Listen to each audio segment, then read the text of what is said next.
They're like, what do you have under that sheet there? Oh, that's a dead cat. Oh, jeez. Okay, let me get you home. Hello, outside tribe. Ready for our first interview? Whoop, whoop. Today I'm talking with my great uncle Tom. He is a Vietnam War vet. He's hitchhiked across the U.S. 6 times. He is a cancer survivor, a very inspiring, hilarious man that I hope that you learn something from or just enjoy.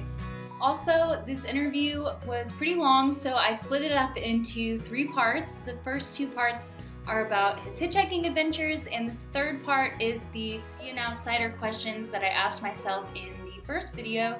What is an outsider? So if you want to check that out, the link is below, along with links to the other 2 parts of the videos that you can watch right after this.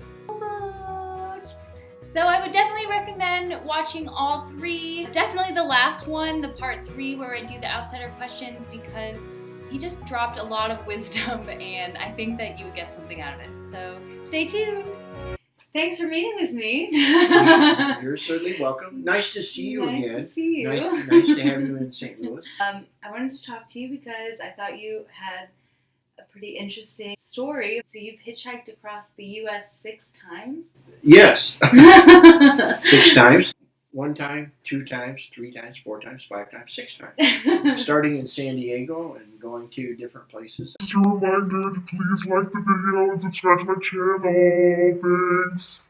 The first time I went to my hometown in Ohio, and it took me about 6 or 7 days to do that. Had a friend of mine take me out to the road, leave me off, see ya, sayonara, I'll see you in a couple of weeks, you know, and without a clue of how am I going to get there. I did have a map. This is before GPS. Yeah. No one had GPS.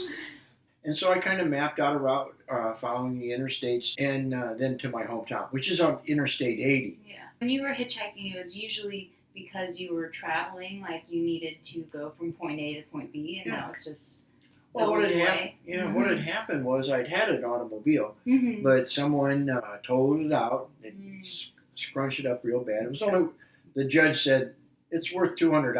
I'm like, it's my life here. Yeah. You know, and so the person was supposed to pay me $10 a week until it was paid off, the $200. And I'm like, well, I'm not going to be able to get a car for this. Yeah. So I just kind of, hey, I guess hitchhiking is going to be the way to go.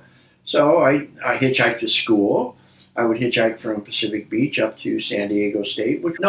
First I went to Mesa, because I would hitchhike up to. Yeah. So I would hitchhike up to Mesa, and there were lots of kids going to Mesa, and so I had a notebook that said on one side Mesa, turn it over on the other side PB, so I could get back. Kids who had cars would pick you up, and they knew that you were just normal. Need a ride. Yeah, need the worst ride I ever gave to someone. I didn't give it to. I was in an anatomy class, and I had a cat that I was dissecting on a big tray, and I was hitchhiking home with the cat so I could study it at night. Someone think, what is that? Actual cat? The actual, dead cat. So they're like, what do you have under that sheet there? Oh, that's a dead cat. Oh, jeez. Okay, I'll get you home soon. Yeah, I don't know if I want to. Yeah, really. I don't want to pick you see up that. I don't want to know what that is. I just want to go get you out of my car. You had like your backpack and you were just kind of camping, like if you didn't have a place to sleep?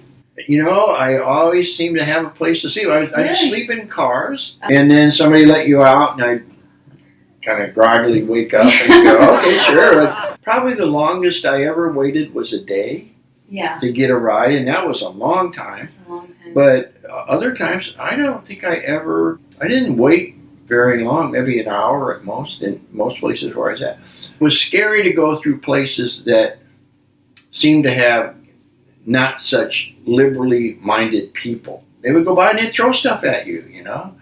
Really? Yeah, they just when you were walking? Walking and sitting side the road, hitchhiking, they'd throw stuff at you, and beers and things like that. One time I was up in Colorado, the guy's driving, he's doing about 70 miles an hour down the road, and all of a sudden he just locks his brakes up, backs up and goes, you need a ride? Okay, we'll see how that goes. Bye-bye. Toot, toot, toot.